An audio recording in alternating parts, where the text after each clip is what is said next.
My phone buzzes against the desk, the display lighting up with a string of fraud alerts linked to my platinum card.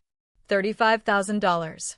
The coffee mug slips from my grasp and crashes against the polished wood, scattering shards across the surface. Hot liquid spreads quickly, soaking into the stack of project files I had spent 3 long weeks finishing, work ruined in a matter of seconds. No, no, no, I mutter under my breath, frantically blotting at the spreading stain with a fistful of tissues. The effort is useless. Just like this birthday I am spending alone in my design office in downtown Denver, working late once again because deadlines wait for no one, not even for a 29-year-old woman whose family has forgotten the date entirely. Leaving the mess behind, I stare at my phone. The charges all trace back to Snowmass Lodge in Aspen, the kind of place where even bottled water costs more than an entire meal anywhere else. My chest tightens. It's the same resort where my sister Sophie casually mentioned she would be networking this weekend. My hands tremble as I dial my parents' number. On the 4th ring, Mom answers, her tone light, as though we had spoken yesterday instead of a week ago, back when I had transferred another $3,000 into their account. Clara, sweetheart, is something wrong? It's so late. My words come out hollow as I tell her there are $35,000 in charges on my card from Snowmass Lodge. Could someone have stolen it? There is silence before Dad's voice joins the call on speaker. Now, Clara, don't get yourself worked up. Then the explanation lands like a blow. Sophie needed a little treat. She has been working so hard, searching for the right opportunity. The room seems to spin. You gave Sophie my credit card? I managed to say. Mom repeats gently that it was just a small treat, insisting Sophie was meeting important people. Her soothing tone carries the same undercurrent that always makes me second-guess myself. 18 months earlier, I had squeezed my design workspace back into my childhood bedroom. Dad's business had collapsed under the weight of debt, and the family home, the one with the carved wooden banister, and the kitchen where Mom once taught me to bake snickerdoodles, was only weeks from foreclosure. I had stepped in, signed as mortgage guarantor, and moved back home to cut costs. It's only temporary, Dad promised, his hand heavy on my shoulder. But temporary became permanent. 70-hour work weeks kept up with the $12,500 in monthly bills, while my parents praised Sophie's relentless job hunting. Sunday dinners fell on me as well, though I cooked through exhaustion while Sophie scrolled her phone, pausing only to show Mom photos of places she dreamed of traveling. Just last month, I had confronted Mom over the bare pantry shelves. I gave you $4,000 for groceries 3 weeks ago, I said, staring at empty cupboards. She did not glance up from her magazine. Prices had gone up, she murmured, and Sophie needed proper meals to prepare for interviews. My hands had stopped trembling then, just as they still now. A strange, steady calm takes hold as I open my banking app. The records show $3,800 spent this month at Whole Foods and Bristol Farms alone. What exactly is Sophie eating? I asked evenly. Dad cleared his throat, reminding me that women manage the shopping, implying that Mom had everything under control and I should not dig deeper. But I am the guarantor. If my credit is ruined, we all lose the house. Scrolling further, my eyes catch a Nordstrom charge, an amount identical to the price of a handbag I recognize. Memory surfaces, Sophie posting on Instagram, flaunting a pale pink bag with gold hardware, captioned, "Treating myself." I had assumed it was a fake.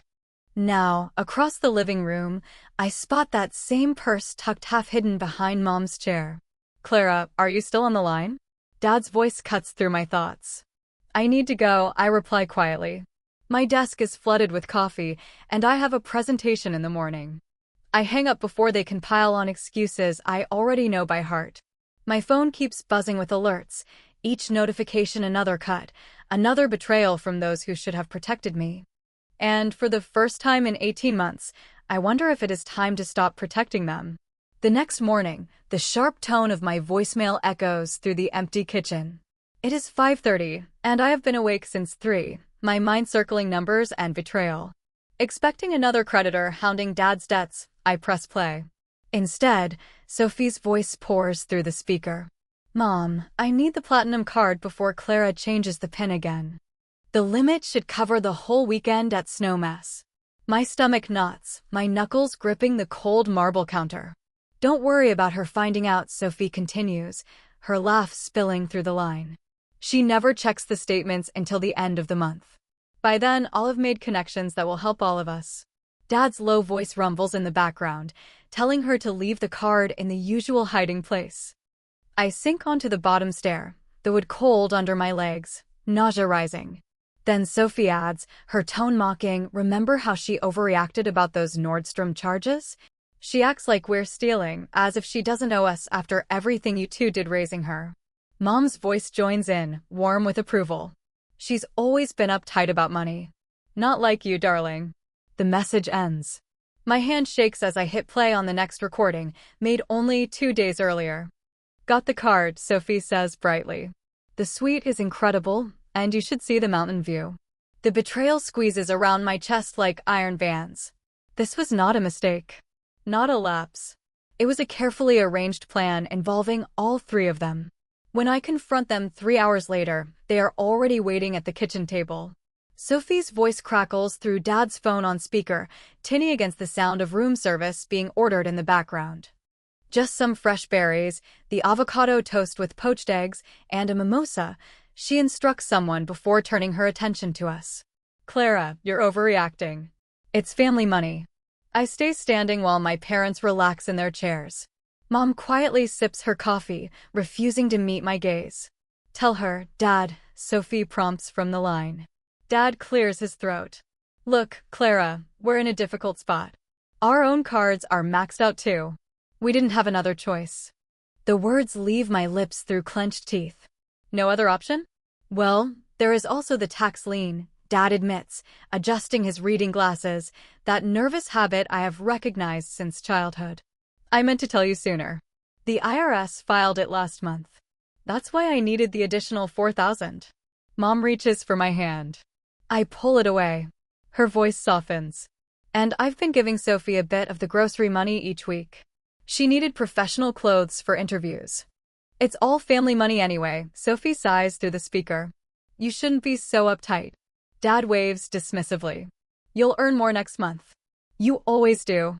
The truth crashes down on me in an instant. I haven't been treated as a daughter for the past 18 months. I've been nothing more than an ATM. My position requires a credit check every 6 months, I say, my voice steadier than my body feels. If my score drops because of this debt, I could lose my security clearance. I could lose everything. You're being dramatic, Sophie replies, ice clinking against her glass. The interest on $35,000 alone would drain my emergency savings, I continue. Did any of you even think about that? Mom studies her coffee cup. We assumed you'd just pay it off. And if I don't? Sophie's tone sharpens. Then I'll show up at your precious design firm and tell everyone how you abandoned your family. How would that look to your high-profile clients? Sophie, Dad warns, though his tone lacks conviction. If we lose this house, it will be your fault, Mom adds quietly. After everything we've done for you. Without replying, I walk straight into Dad's office. The filing cabinet in the corner still holds every critical family document, organized back when he ran an honest business. In the third drawer, I find exactly what I'm searching for, the deed to the house. It had been transferred to my name 18 months ago, when Dad's tax lien first hit. Apparently, they've forgotten. That night, I sit with the papers in hand, wondering if I should confront them immediately or wait. A direct strike might end the bleeding, but patience could allow me to secure my future. What do you do when the family that should shield you becomes the threat you must shield yourself from? Sophie eventually returns from Aspen, bronzed from a tan that cost more than my first car. Tossing her designer luggage in the foyer, she announces she is hosting a homecoming dinner that evening. I already bought groceries, she says smugly, waving my credit card statement as if it were a prize. The least you can do is show up on time. That night, I stand in the doorway of the kitchen, watching my parents dote over Sophie's watery pasta and clumsy sauce. The table groans beneath bottles of wine I had bookmarked for a client project, luxuries I could never afford for myself, but somehow end up funding for my sister's parties. My stomach twists with hunger. I haven't eaten since yesterday. The grocery money I deposited last week vanished into the feast laid out before them. Every bite they take feels like another dollar stolen. Clara, honey, come sit, Mom says, not lifting her gaze from her overflowing plate. Sophie has wonderful news. Sophie straightens, flipping her hair back. Remember those investors I met in Aspen? They're excited about my business plan. I just need some startup capital. 50,000 should be enough. Her eyes lock on mine, the smile not reaching her face. We all know who has the deepest pockets here. Dad nods with enthusiasm. This could finally turn things around for us. Us. Always us. Never me. Oh, and I borrowed your laptop to finalize my proposal, Sophie adds breezily. I hope you don't mind. The next morning, I find them in my office, papers scattered, drawers yanked open, my laptop gone. The lock I had installed the week prior has been pried off, wood splintered across the doorframe. That night, I lie awake until 3 a.m, flinching at every creak of the floorboards. By dawn, I move my passport, birth certificate, and the house deed into a lockbox in my car trunk. The bitter irony isn't lost on me. I'm hiding my own possessions inside my own home. The following day, my presentation falls flat. My boss pulls me aside afterward. Clara, is everything all right? You look exhausted. Before I can form an answer, my phone buzzes again, another creditor chasing Dad's unpaid medical bills. I silence the call with trembling fingers. Just a rough night, I lie. Later, at a financial advisor's office, I spread out 3 months of bank statements while she studies the spreadsheet I've compiled. Every unauthorized charge, every siphoned dollar, documented in black and white. These patterns amount to financial abuse, she says gently. You do realize that, don't you? I nod, my throat too tight to speak. That evening, I slide my phone behind a potted plant, recording as my parents and Sophie discuss tapping into my 401k, just temporarily, to fund Sophie's venture. I tell myself I'm collecting evidence in case it's ever needed, but the truth presses heavy in my chest. I am preparing for war against my own family. The next day, in between meetings, I check my email. A new message from Great Aunt Beatrice in Santa Fe waits in my inbox. The subject line reads only, when you're ready. My grandfather always said the strength to say no is worth far more than the wealth it takes to say yes.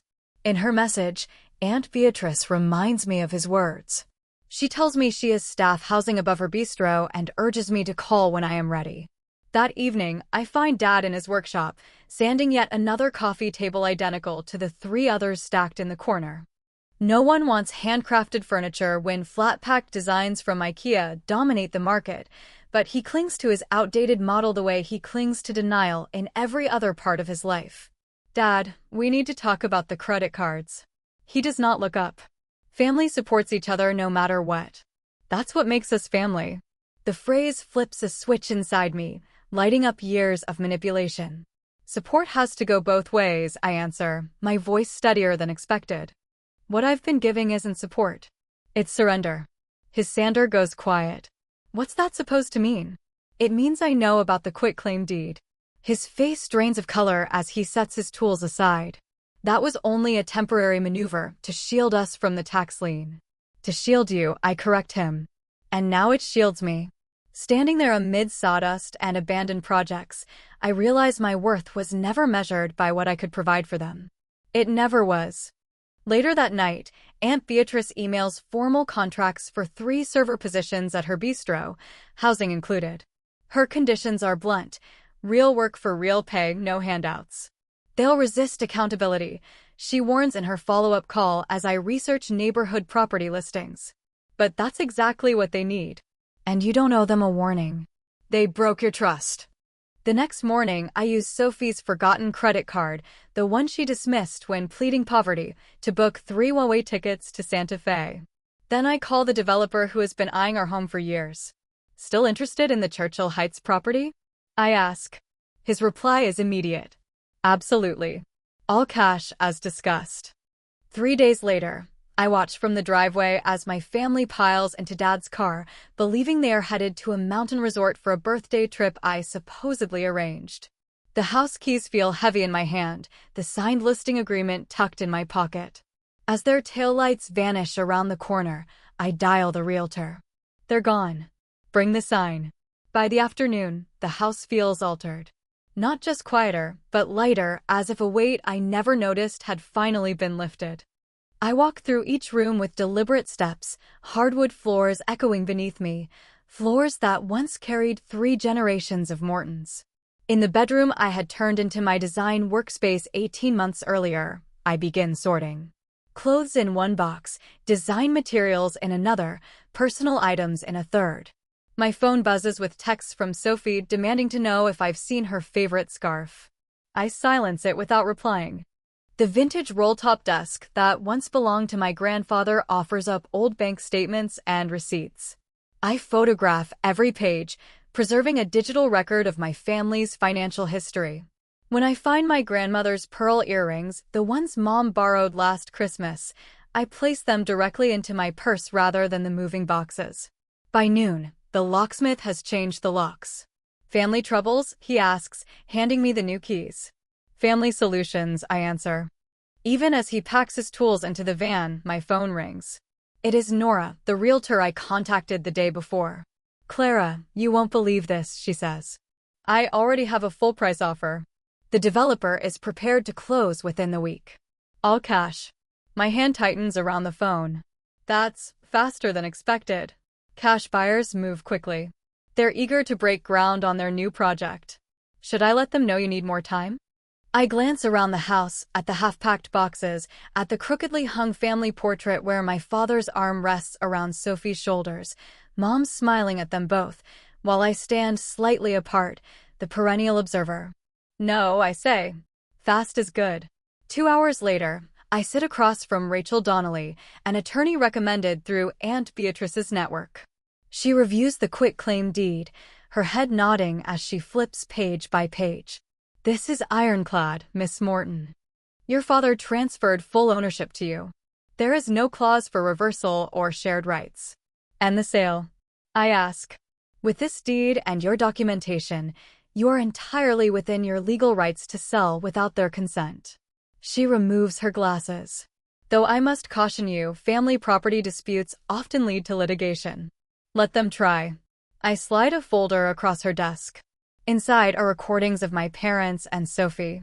She opens it, brows rising slightly, the closest thing to surprise she shows. Your sister admitting to credit card fraud will be highly persuasive. I'll contact the developer's legal team today. Back at the house, I'm wrapping grandmother's china when my phone vibrates. Sophie's name lights up the screen. Against my better judgment, I answer. We need another $2,000, she declares without introduction. Santa Fe is pricier than we thought, and Dad discovered this amazing local artist who... No. The silence stretches for 3 long seconds. What do you mean no? It's just $2,000. You make that in a week. I'm not sending more money, Sophie. Fine, whatever. I'll just use your card again. We all know where you keep. I've canceled every card and opened new accounts. You won't find them in my desk drawer anymore. Her laugh is brittle. You act like this is some big secret. Mom and Dad have been using your cards for months. It's family money.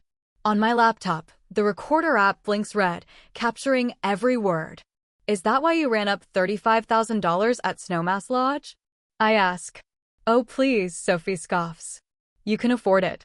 And besides, that's what family does, we take care of each other. By committing fraud? Another pause. Her voice hardens. You wouldn't dare call it that. If you even think of causing trouble, I'll contest whatever crazy scheme you've been planning. Dad says the house is still technically family property, no matter what that stupid paper says. I end the call without replying and immediately forward the recording to her email with one simple line, legal definition of admission of guilt. Within minutes, my phone lights up 5 missed calls, 7 text messages, each one more frantic than the last. What have you done? Sophie is hysterical. We need to talk about this as a family. My father insists he never meant to sign over the house in full. Then comes another message. Did you know about the investment account? And then Mom, Clara Isabel Morton, answer your phone right now. We can explain everything. I silence the device and return to packing. The movers will arrive tomorrow. That evening, while labeling the final box of kitchen supplies, my attorney calls. The developer has agreed to an expedited closing. Funds can be transferred by Friday. She pauses. They also want to know if your family will need a grace period to vacate. The question catches me off guard. Would extending mercy only create new opportunities for manipulation? Or would a clean break, without compromise, finally teach them the lesson they had avoided for years? I think of Sophie boasting about the credit cards, of Dad dismissing my fears, of Mom hiding designer bags behind chairs while begging poverty. No grace period, I decide firmly. But I have made other arrangements. After hanging up, I call Aunt Beatrice. It's happening sooner than expected. Is your housing offer still open? The apartments above the bistro are ready whenever they arrive, she assures me. And I've drawn up employment contracts. Real work. Real wages. They won't like it, but that's the choice, pride or homelessness. Her tone softens. How are you holding up, sweetheart? Better than expected, I reply. My boss approved remote work while I transition. And the house closing on Friday. $1.65 million, all in cash, already earmarked for transfer. We discuss practicalities, furniture storage, mail forwarding, tomorrow's movers. Just before hanging up, another call beeps through. That's Mom, I tell her, glancing at the screen. Are you going to answer? Not tonight. When the line disconnects, I listen to the voicemail. Mom's voice trembles, stripped of its usual sharpness. Clara, please call me back. Just me, not your father or Sophie. I know I failed. I should have stopped your sister years ago, but I didn't know how. Whatever you're planning, please talk to me first. Outside, the moving truck pulls into the driveway. Across the street, the Caldwells stand on their porch, watching openly now. Mrs. Caldwell, who has lived there for 3 decades, raises a tentative hand. I wave back before turning to the house that will soon wear a sold sign. Tomorrow, my family will return, expecting everything exactly as they left it. They have no idea what awaits them. When they finally do, I arrive in a rental car. Pulling up to the curb, I see the bold sold sign planted in the lawn where Dad's prized hydrangeas once bloomed. My family clusters near the porch, suitcases scattered like abandoned lifeboats. My phone buzzes against the console, Dad again, pleading. Clara, sweetheart, there's been a misunderstanding. Call us right away. I step out of the car clutching a manila envelope, its weight heavy in my hand, 18 months of evidence, neatly organized. Mom spots me first. Her face crumples into the theatrical sob I know too well, the kind that usually precedes a demand for something expensive. How could you do this to your own family? She wails loudly enough for the neighbors watching through their blinds. Sophie stands stiffly, arms crossed, designer sunglasses hiding her eyes, but not the sharp line of her jaw. We need to talk. Now. Her voice lacks its usual breezy confidence. Dad steps forward, palms raised in the old placating gesture that once made me feel safe. Clara, listen. We can negotiate. The house, it was always a family understanding about ownership. An understanding? My voice is calm. You tricked me into signing that quitclaim deed. His voice drops to a whisper. I never would have signed if I knew you'd pull something like this. Something like what? Protecting my own assets? Sophie pushes forward. Look, maybe the credit card thing got out of hand, but I'll pay you back once my business launches. My Aspen connections are solid. Mom nods quickly. Just a few more months, sweetheart. Your father has new prospects, too.